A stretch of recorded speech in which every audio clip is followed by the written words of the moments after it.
രാജ്, ശോഭ രാജ്.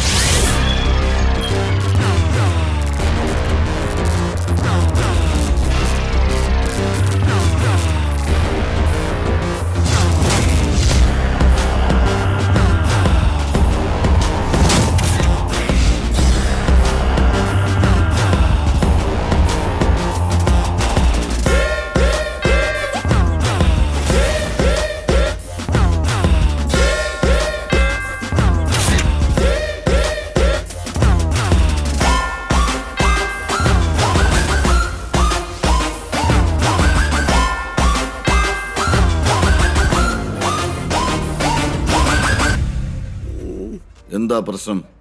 ഞങ്ങള് വലിയൊരു പ്രശ്നത്തിലാ സാറേ. ഇനി സാറിന് മാത്രമേ ഞങ്ങളെ രക്ഷിക്കാൻ പറ്റൂ. അല്ലേ? അത്രയ്ക്ക് വലിയ പ്രശ്നമാണോ? ആ അതെ. ആ, പ്രശ്നം എത്ര വലുതായാലും ശോഭരാജിന് പുല്ല. ഓ, പക്ഷെ പ്രശ്നം വലുതാവും തോറും റേറ്റിംഗ് കൂടും. അത് ഞാൻ കുഴപ്പമില്ല സാറേ. എനിക്ക് ഒട്ടും കുഴപ്പമില്ല. ആ, എങ്കിൽ കാര്യം പറ. അത് പിന്നെ എന്താ? അത് പിന്നെ സാറേ, എന്താടാ പ്രശ്നമൊന്നുമില്ലേ? പ്രശ്നമുണ്ട് സാറേ, ഞാൻ പറയാം സാറേ. എങ്കിൽ പറയടാ. അത് പിന്നെ സാറേ, ആ, ഒന്ന് കൂട്ടിക്കൊടുത്തതാ.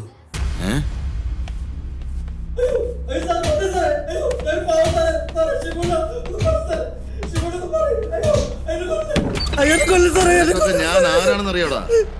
നീയൊക്കെ കൂട്ടിക്കൊടുത്ത കേസ് ഒതുക്കി തീർക്കാനാണോടാ ഞാൻ ഇവിടെ ഇരിക്കുന്നത്? ഞാൻ എന്താടാ മാമനാന്ന് വിചാരിച്ചോ? കൊന്തളയുന്നതിന് ഞാൻ. അയ്യോ സാറേ, ഞാൻ അറിഞ്ഞുകൊണ്ട് കൂട്ടിക്കൊടുത്തല്ലേ സാറേ. പിന്നെ ഒരു കൂട്ടുകാരന് വേണ്ടി കൂട്ടിക്കൊടുത്ത കഥയാണ് സാറേ. കൂട്ടുകാരന് വേണ്ടി? അത് വലിയ കഥയാണ് സാറേ. എന്തായാലും കൂട്ടിക്കൊടുത്ത കഥയല്ലേ? അതൊരു കഥയാണ് സാറേ. അതെ സാറേ, സൗഹൃദത്തിന്റെ കഥ, കരളലിയിപ്പിക്കുന്ന ഹൃദയസ്പർശിയായ കഥ. സാർ അത് കേട്ടാലേ മനസ്സിലാവും. അണ്ണാ ഒരു മിനിറ്റ്. ആ ഇമ്രാന്റെ ഒരു പണി പുറത്ത് കിടന്ന് കറങ്ങുന്നുണ്ട്. 1-2 മണിക്കൂർ എണ്ണ അഡ്ജസ്റ്റ് ചെയ്യണം. അതുവരെ ഞാൻ എവിടെ പോയി കുത്തിയിരിക്കൂടാ? ഒന്ന് അഡ്ജസ്റ്റ് ചെയ്യണ. ആ, നീ പോ. ഒന്നും ചെയ്യരുത്.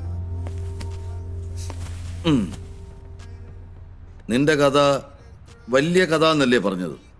അതെ സാറേ. ഒരു 2 മണിക്കൂറിൽ തീരുവോ? ഇതെന്താ സിനിമാ കഥയോ? മിണ്ടല്ലേ. തീരുവോന്ന്? വരും സാറേ. ആ, എങ്കിൽ പറ.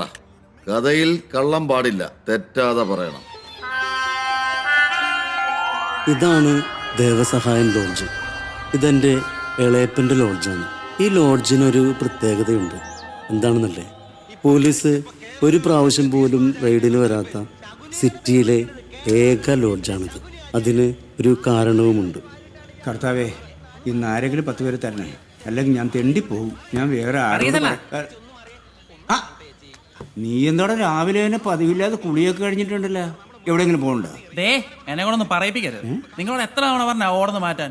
ഇന്നലെ പെയ്ത മഴ മൊത്തം എന്റെ മേത്താ. അങ്ങനെയെങ്കിലും നീ ഒന്ന് കുളിച്ചല്ലോടാ സുമേഷേ. സുമേഷ് അല്ല, സുസ്മേഷ്. അതല്ലല്ലോ ഇവിടുത്തെ വിഷയം, ഓടല്ലേ.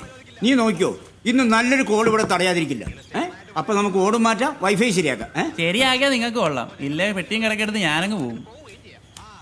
ഓ, കൃത്യമായി വാടക തരുന്നതിന്റെയൊക്കെ അഹങ്കാരവേ തെണ്ടിയൊക്കെ. ചേട്ടാ. എന്തോ എന്താ ചേട്ടാ, റൂമുണ്ടോ? ഉണ്ടല്ലോ. കൂടെ ആരാ? കൂടുള്ള ആരാലെന്താ, തനിക്ക് ആശ കിട്ടിയാ പോരെ? കയ്യൂക്കിന്റെ ബലത്തിലാണ് മുന്നോട്ട് പോകാൻ ഉദ്ദേശിക്കുന്നതെങ്കിൽ ഞങ്ങൾക്ക് ഒരാളോടൊന്ന് സംസാരിക്കാം. അറിയിച്ചിട്ടുണ്ട്. ആരെ? ഈ കണ്ടതാണ് നല്ലവനായ സർവോപരി നാറിയായ എൻ്റെ ഇളയപ്പൻ വർഗീസ്. ഈ ദരിദ്രവാസിയെ ഏണിവെച്ചു ചുറ്റുന്ന ചില പരമനാറികളുണ്ട് ഇവിടെ. ആ പറഞ്ഞ വ്യക്തികൾ ഞങ്ങളാണ് സാർ. ഞാൻ പ്രൊഫഷണൽ വീഡിയോഗ്രാഫർ ഷിബു. ഇത് പ്രൊഫഷണൽ അല്ലാത്ത സ്റ്റിൽ ഫോട്ടോഗ്രാഫർ ബാലു. സംഭവം കൊള്ളാം, പക്ഷെ കല്യാണ വീഡിയോ തകർക്കണം. പിന്നെ ബാഹുബലിയെ തകർക്കണം.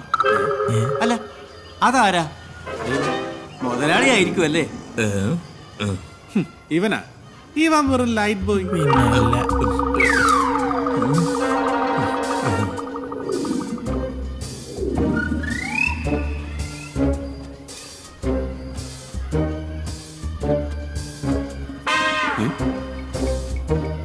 പന്തി, എല്ലായിടത്തും ഇതാണല്ലോ നിന്റെ പണി. വൈകുന്നേരം കാശിന് വാട്ടാ.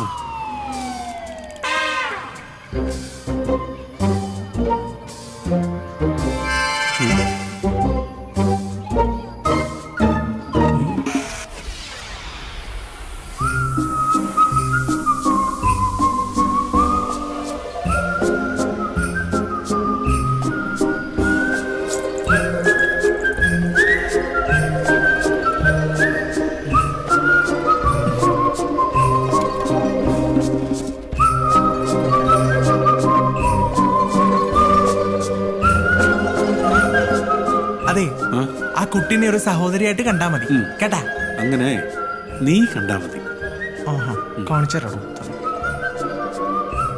അണ്ണാ അണ്ണാ അണ്ണാ നാളെ എന്തെങ്കിലും കഴിക്കാം. അതല്ല അണ്ണ, എന്താ ആ കുട്ടിയില്ലേ ആ അവളെന്റെ ലൈനാ. എങ്ങനെ?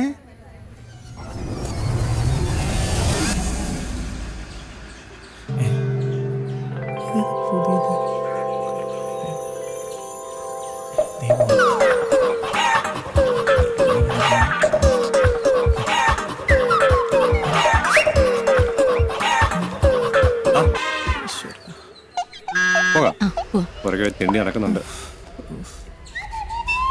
എവിടെ ചെന്നാലും ഇതാണല്ലോ ഈശ്വരാവസ്ഥ.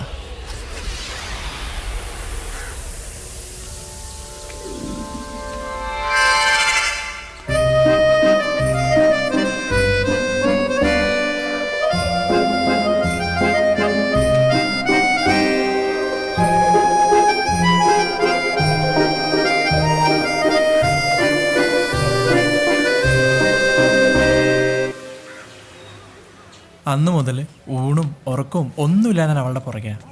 അതുകൊണ്ടാണ് എന്നോട് പറഞ്ഞത് അണ്ണൻ അവളെ ഒരു പെങ്ങളായിട്ട് കാണണമെന്ന്. പ്ലീസ്. അത് തന്നെ ഞാൻ നിന്നോടും പറഞ്ഞു, നീ അവളെ സഹോദരിയായിട്ട് കാണാൻ. എന്നുവെച്ചാ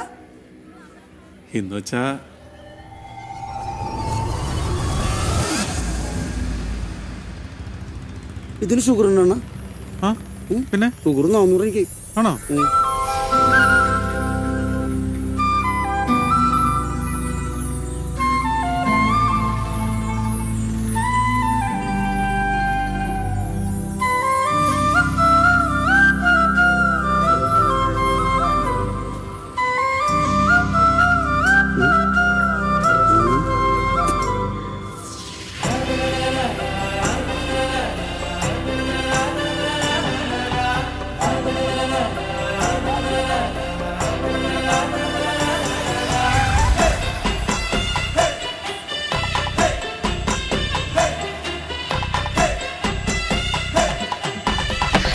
അത്രല്ലേ ഉള്ളൂ, അല്ലാതെ അവൾ അണ്ണനോട് ഐ ലവ് യു എന്നൊന്നും പറഞ്ഞിട്ടില്ലല്ലോ. അങ്ങനെയല്ലടാ. അണ്ണൻ നോക്കിക്കോ, ഞാൻ അവളെ വളച്ചെന്റെ പോക്കറ്റിലിടും.